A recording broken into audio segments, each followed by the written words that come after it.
নমস্কার, the power of astrology Sumanta ji Chowdhury আমার YouTube চ্যানেলে আপনাদের সবাইকে স্বাগত।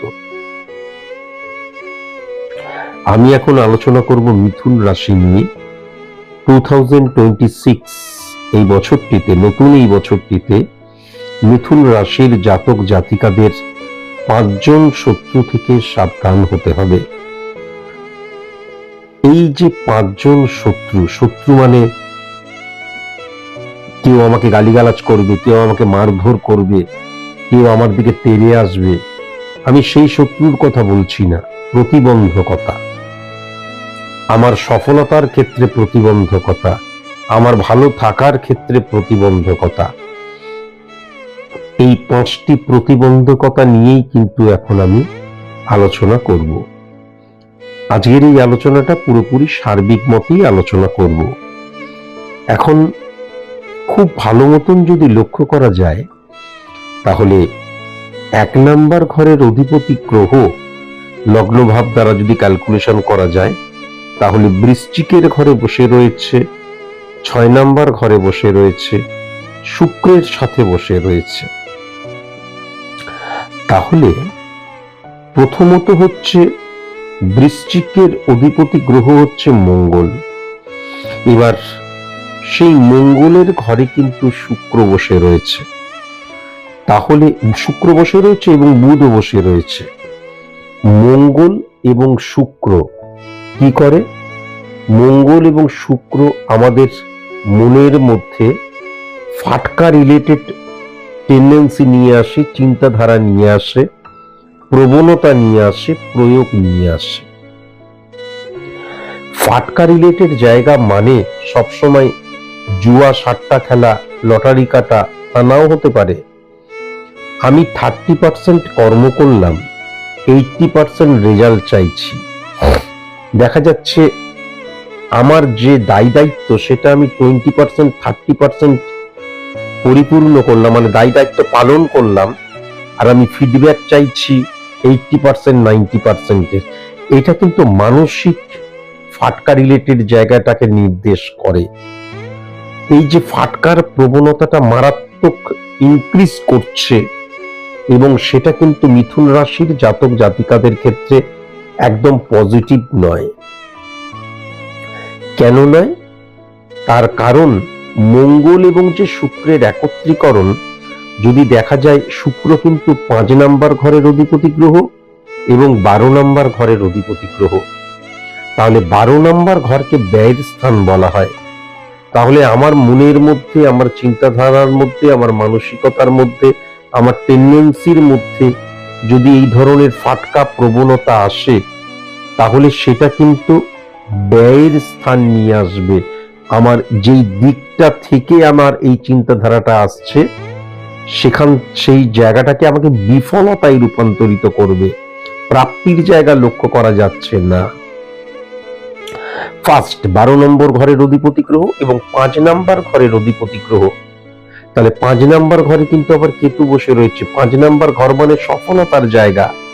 তাহলে এই ফাটকা রিলেটেড টেন্ডেন্সিটা যদি আমার মধ্যে আসে, সেটা আমাকে সফল হতে দেবে না। Very very important.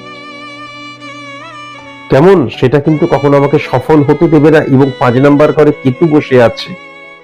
কেতুকে ছায়া প্ল্যানেট, ক্যালকুলেটিভ প্ল্যানেট বলা হয়। কেতুর নিজস্ব কোনো পাওয়ার নেই।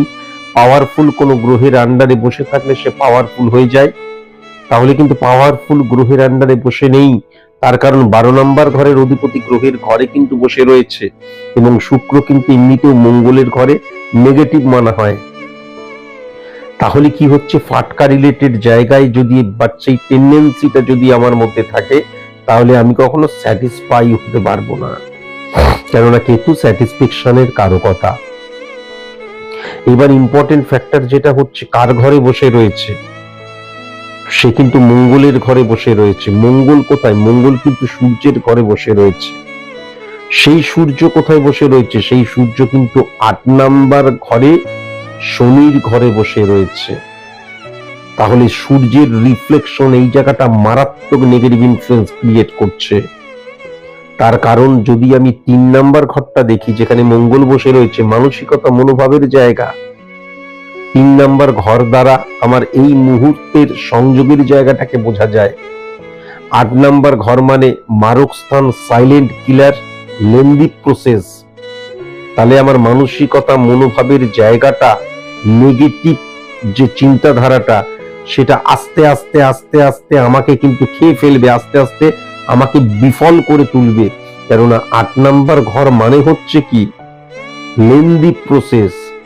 একদিনেই কোনো খারাপ কাজ করায় না, আস্তে আস্তে আস্তে আস্তে এর মতন আমি বারবার ধরে বুঝিয়েছি। তাহলে এই জায়গাটায় নেগেটিভ ইনফ্লুয়েন্স চলে আসছে। আবার 8 নাম্বার ঘরে কিন্তু বৃহস্পতিও বসে রয়েছে।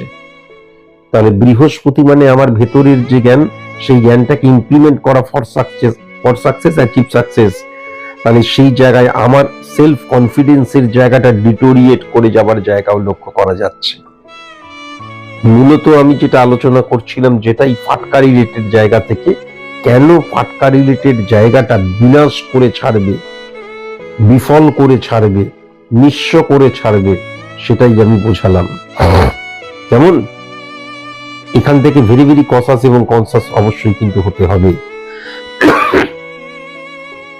ফাটকা রিলেটেড জায়গায়, অর্থাৎ শুক্র মঙ্গলের একত্রীকরণের মধ্যে যখন বুধ চলে আসে, 1 নাম্বার ঘরের অধিপতি গ্রহ এবং 4 নাম্বার ঘরের অধিপতি গ্রহ।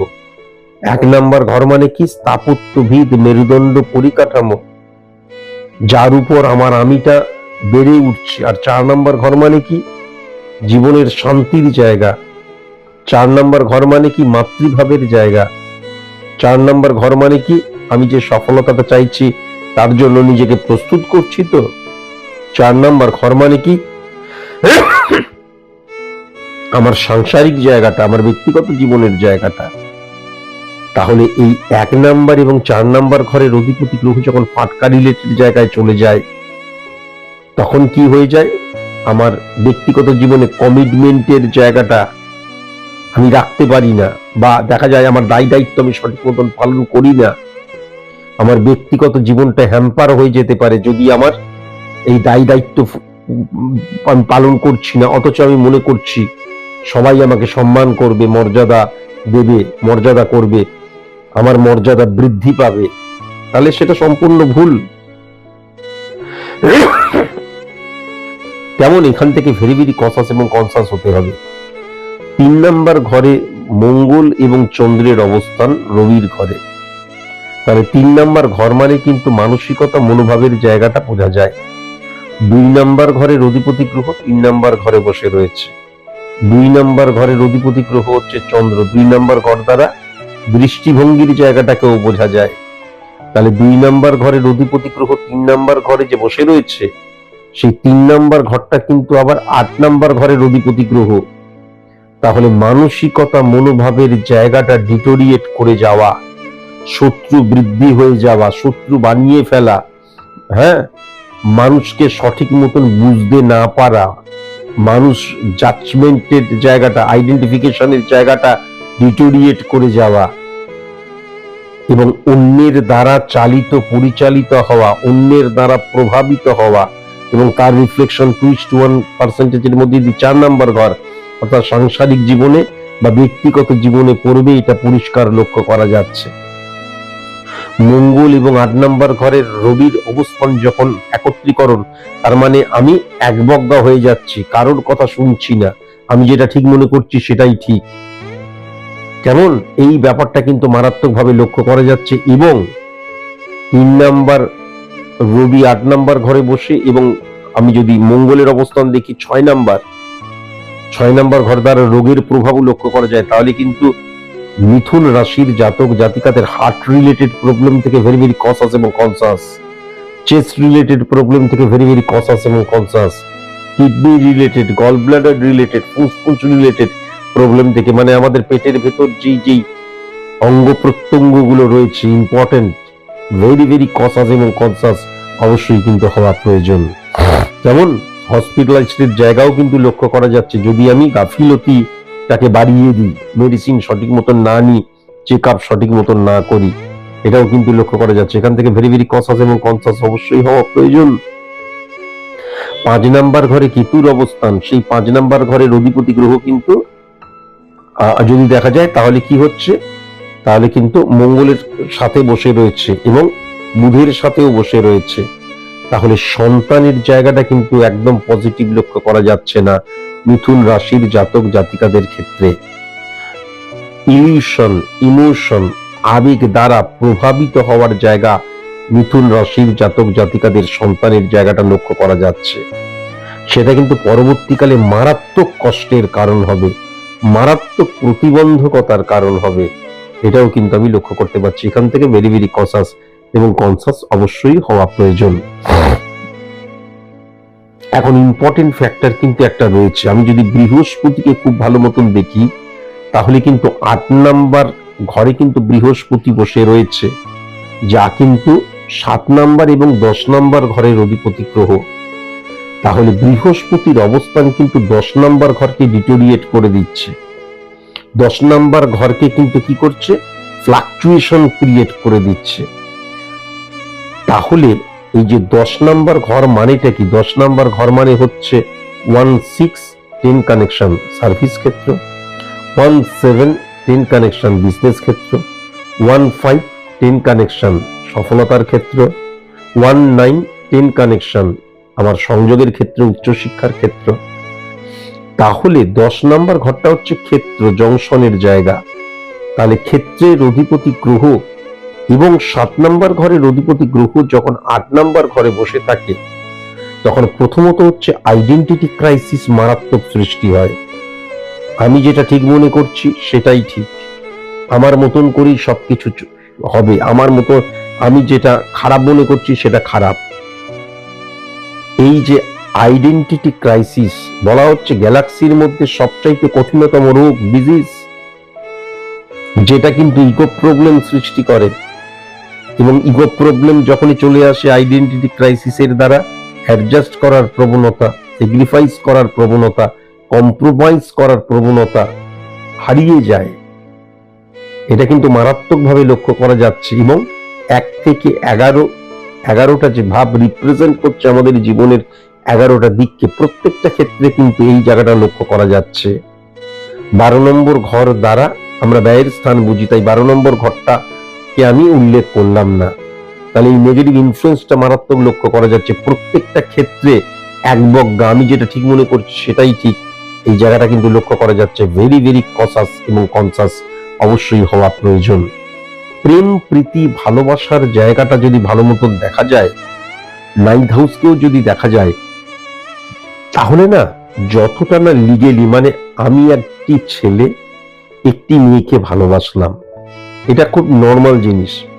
আমি একটি ছেলে 18 বছর, 20 বছর, 22 বছর, 25 বছর বয়স, দেখা গেল একজন বৌদিকে ভালোবেসে ফেললাম, দেখা গেল একজন মানে বিবাহিত মহিলাকে ভালোবেসে ফেললাম, বা দেখা গেল আমি বিবাহিত, আমার চাইতে হাঁটুর বয়সে একটা বাচ্চা মেয়েকে ভালোবেসে ফেললাম।